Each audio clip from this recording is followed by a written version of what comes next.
আসসালামু আলাইকুম, welcome to my এলোমেলো ভ্লগ। আজকে আপনাদেরকে একটা সারপ্রাইজ দিব, আর এই সারপ্রাইজটা হচ্ছে যেটা এখনো বলা যাবে না। দেখা যাক কেমন সারপ্রাইজ, একটু ধৈর্য সহকারে দেখতে হবে, না দেখলে কিন্তু miss presenting my new bike. কেমন হইলো?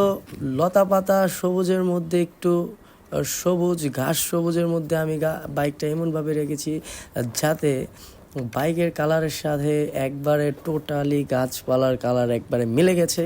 আজকে আমরা এই বাইক নিয়ে আমাদের গ্রামে ঘুরবো আর ফিরবো আর দেখবো গ্রামের পরিবেশ। তাও কিন্তু প্রচণ্ড গরম, তাপমাত্রা কিন্তু এখন প্রায় 38 ডিগ্রি সেলসিয়াস আছে। এবং এই গরমে কিন্তু অনেক জায়গার আমরা দেখতে পেয়েছি, অনেক জায়গার রাস্তাঘাটের কিন্তু অনেক পিচ গলে গেছে। কিন্তু আমাদের বাসার সামনে যে পিচ, যেই রাস্তা, এই রাস্তা কিন্তু সেনাবাহিনীর তত্ত্বাবধানে কাজ চলছিল, যেই কারণে এই পিচ কিন্তু প্রচুর শক্ত এবং মজবুত, যার কারণে কিন্তু আমাদের বাসার সামনে কোনো পিচ গলে নাই। যাই হোক, আমি সোজাসুজি ঢুকে পড়লাম আমাদের গ্রামের রাস্তার দিকে। একটু কাঁচা রাস্তা থাকলেও সামনে থেকেই কিন্তু পাকা রাস্তা, ভালো রাস্তা এবং সুন্দর রাস্তা, এবং প্রাকৃতিক যেই লীলাভূমি আর যেই সৌন্দর্য, যেই মাধুর্য, এই মাধুর্য কিন্তু সব গ্রামে বা সব এলাকায় কিন্তু পাওয়া যায় না। কারণ বিগত যত গ্রাম বা যত রাস্তার আশেপাশে যতগুলো বাড়িঘর আছে, আমাদের দোতারা কাঁঠালবাড়ি এলাকায় সবচেয়ে বেশি গাছ আছে এখন পর্যন্ত। গাছপালা বা শাক সবজি ফলমূল যাই বলি না কেন, ক্ষেত খামারি সবই কিন্তু আমাদের এই দিকে একটু বেশি পরিমাণে আছে। আমাদের এখানে কিন্তু গাছ কাটা কিন্তু এখন আপাতত যেরকম গাছ কাটা নেই, গাছ কাটা বন্ধ বললেই চলে।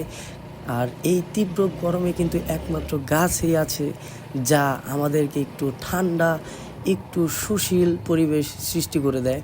আর এই গাছ আমরা যত কাটবো ততই কিন্তু পরিবেশের এমন দুষ্কৃতিক পরিবেশ দেখা যায়। আর আমরা সরাসরি চলে এলাম আমাদের পিছনের যে গ্রাম, এই গ্রামে কিন্তু আমরা কিন্তু দেখতে পাচ্ছি বাম দিকে কিন্তু বিশাল ধান ক্ষেত। আর এই ধান খেতে কিন্তু ব্লক আছে। ব্লক বলতে যেই ব্লক দ্বারা ধান খেতে পানি দেওয়া হয়, এই পানি আর এই ব্লক নিয়ে আপনাদের সামনে আরেকদিন ইন্ট্রোডিউস করব। আজকে জাস্ট দেখাতে চাচ্ছি যে গ্রামের রাস্তাঘাট, আমাদের গ্রাম হলেও রাস্তাঘাট কিন্তু প্রপারলি সব পাকা রাস্তা, এবং রাস্তাঘাটের কিন্তু পরিবেশ খুবই সুন্দর, খুবই মাধুর্য। সামনে আপনাদেরকে আরও অনেক সুন্দর সুন্দর জিনিস দেখাবো। এই বলে শেষ করলাম। আর পরবর্তী পার্ট দেখার জন্য আমন্ত্রণ রইল।